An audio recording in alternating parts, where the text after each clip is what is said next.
सोनल गांव के ही सेठ जी के घर काम करती थी, जबकि उसका पति मोहन दिहाड़ी मजदूरी करता था।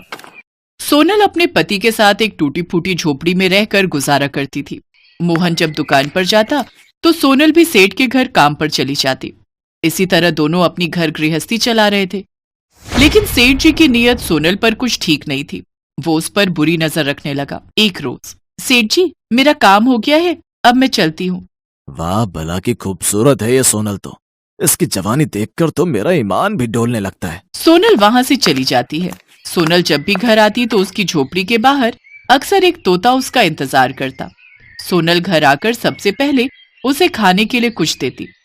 लो मिट्टू राजा, ये खाना खा लो, सचमुच तुम कितने प्यारे हो।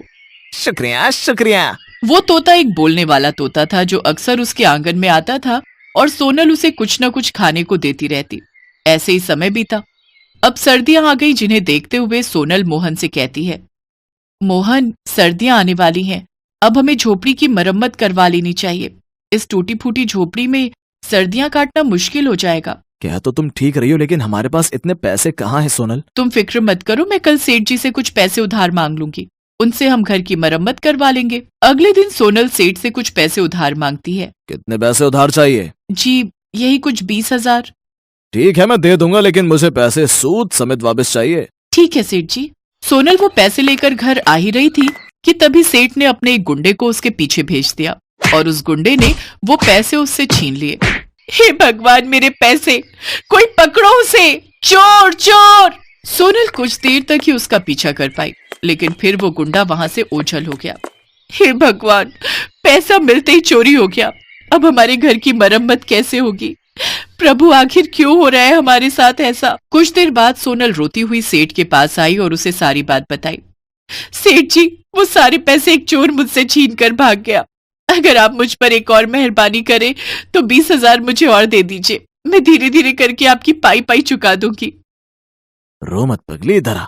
अरे अरे, इस चांद से चेहरे पर ये आंसू किसी मोती समान लग रहे हैं। वाह क्या रेशमी गाल हैं तेरे। सेठ जी, ये क्या कर रहे हैं आप? वही जो तू समझ रही है। मैं तेरे वो पैसे माफ कर दूंगा और तुझे 20,000 और दे दूंगा। वो भी तू मेरी तरफ से तोहफा समझ कर रख लियो, लेकिन उसके बदले में तुझे मेरा कर्ज चुकाना होगा। तू तो जानती है तेरी सेठानी शहर अपनी बहन के घर गई है कुछ दिन के लिए, तो तब तक मुझे तेरे साथ मेरी पत्नी की तरह मेरे घर में रहना होगा और पत्नी के सारे फर्ज अदा करने होंगे। समझ रही है ना तू? हाँ छोड़िए मुझे, ये कैसी बात कर रहे हैं आप? शर्म नहीं आती अपनी बेटी समान औरत पर नजर रखते हुए? दो कौड़ी की औरत, चल निकल यहाँ से। तेरी इतनी हिम्मत, मुझसे ऐसे बात करेगी? और आज से काम पर आने की जरूरत नहीं है, समझी? चल निकल यहाँ से। सोनल रोते हुए अपने घर आ जाती है, जहाँ आंगन में वो तोता उसका इंतजार कर रहा होता है। उसे रोता देख तोता उससे पूछता है, क्या हुआ, तुम रो क्यों रही हो? फिर सोनल उसे सारी बात बताती है। क्या तुम्हें कोई और काम नहीं आता?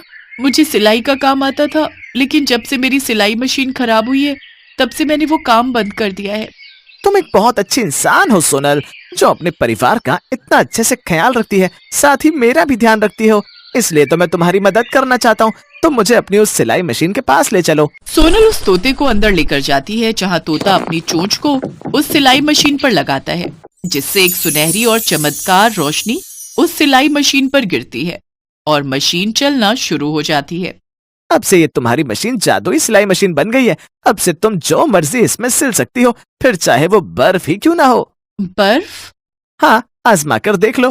फिर सोनल बाहर से बर्फ उठाकर लाती है और उससे बर्फ की साड़ी बनाने लगती है।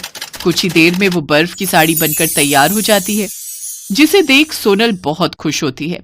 अब जल्दी से इसे पहन कर देखो, अभी जादू बाकी है। सोनल जैसे ही उस साड़ी को पहनती है तो वो हैरान रह जाती है। उस भरी कड़ाके की ठंड में भी उसे उस बर्फ की साड़ी में ठंड नहीं लगती, बल्कि गर्माहट का एहसास होता है। वाह जादुई तोते, ये तो सचमुच कमाल हो गया, तुम्हारा बहुत बहुत शुक्रिया। इसके बाद सोनल बर्फ की साड़ियां बनाकर बाजार में बेचने लगती है, जिससे उसे खूब कमाई होती है और अब वो अपना पक्का घर बना लेती है, जिसमें वो और उसका पति मोहन खुशी खुशी रहने लगते।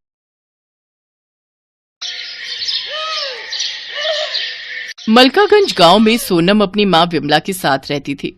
सोनम के पिता की मौत ज्यादा शराब पीने के कारण कुछ साल पहले हो गई थी। अपने पति के जाने के बाद विमला ही अपनी बेटी सोनम का ध्यान रखती थी। वो अपने खेत में थोड़ी बहुत सब्जियां उगाकर उन्हें ठेले में ले जाकर गली गली बेचा करती थी, जिससे उनके घर का गुजारा चलता था। आइए आइए, हरी सब्जियां ले जाइए, दूर भगाए सभी बीमारी, ऐसी है ये सब्जियां हमारी। अरे वाह, तुम्हारी सब्जियां तो बहुत ही हरी भरी और ताजा है भाई। अच्छा, ये पालक कैसे दिया? जी, सभी सब्जियां सिर्फ 30 रुपए किलो है, आपको जो चाहिए ले जाइए। अच्छा, तो ये पालक 1 किलो और कद्दू आधा किलो, और हाँ, ये कटहल भी 1 किलो कर दो।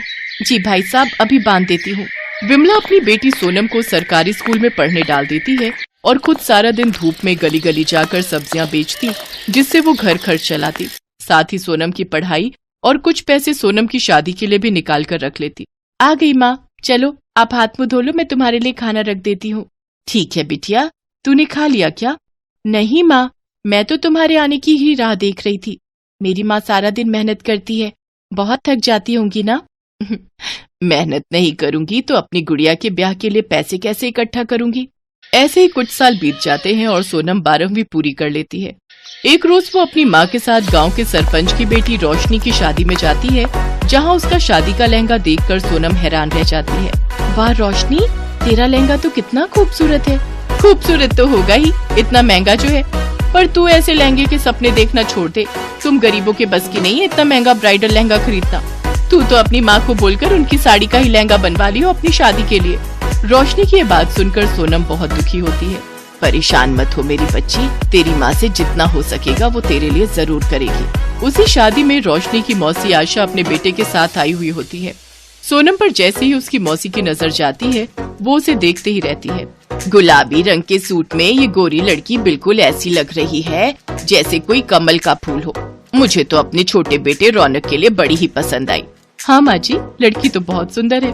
रौनक को भी सोनम पहली नजर में ही भा जाती है। शादी के कुछ दिन बाद आशा अपनी बड़ी बहू और दोनों बेटों के साथ सोनम के घर जाती है और उसकी माँ से उसका हाथ मांगती है। बहन जी, मैं एक गरीब सब्जी वाली हूँ और आपके बड़े घर में रिश्ता जोड़ने की मेरी हैसियत नहीं है। आंटी, रिश्ता हैसियत देखकर नहीं बल्कि दिल देखकर जोड़ा जाता है, और हमें सोनम पहली नजर में ही भा गई। सही कहा बेटा तुमने, और हमें इस शादी से कोई दिक्कत नहीं है। सोनम के लिए बड़े घर से आया रिश्ता देख विमला खुश हो गई। विमला ने अपनी जमा पूंजी निकाली और उसने अपनी बेटी की शादी की तैयारियां शुरू कर दी। सब तैयारियां होने के बाद वो अपनी बेटी को ब्राइडल लहंगा दिलाने के लिए सोनम के साथ शहर गई और सुंदर सा ब्राइडल लहंगा उसके लिए ले आई। मैं जानती हूँ बेटी, तुझे सरपंच जी की बेटी जैसा ब्राइडल लहंगा लेने का मन था, पर तेरी माँ के पास इतने पैसे नहीं कि तुझे इतना महंगा दिला सके। कोई बात नहीं माँ, ये भी मुझे बहुत पसंद है, लेकिन कल क्या होगा ये कोई नहीं जानता। शादी से ठीक एक दिन पहले सोनम का ब्राइडल लहंगा चोरी हो गया और सब लोग बातें बनाने लगे। हाय, कितना बड़ा अपशगुन है ये तो, दुल्हन का लहंगा चोरी हो गया। ये तो बहुत ही बुरा हुआ। बेचारी विमला के पास अब तो इतने पैसे भी नहीं होंगे कि उसे फिर से दिलवा सके। मेरी माँ ने कितने सालों से एक एक पाई इकट्ठी करके मेरे लिए शादी का जोड़ा बनवाया था, लेकिन अब क्या होगा। ये बात जब सोनम की जेठानी को पता चली तो वो बाजार गई और सोनम के लिए एक बहुत ही महंगा और खूबसूरत ब्राइडल लहंगा ले आई, जिसे देखकर सोनम हैरान रह गई। अरे, ये तो वही लहंगा है जो सरपंच जी की बेटी मतलब रोशनी ने अपनी शादी में पहना था। हाँ, हमें उसी ने बताया कि तुम्हें उसका लहंगा बहुत पसंद आया था, लेकिन इतना महंगा होने के कारण तुम ऐसा लहंगा अपनी शादी के लिए खरीद नहीं पाई। इसलिए जब मुझे पता चला कि तुम्हारा लहंगा चोरी हो गया है तो मैं इसे तुम्हारे लिए ले आई।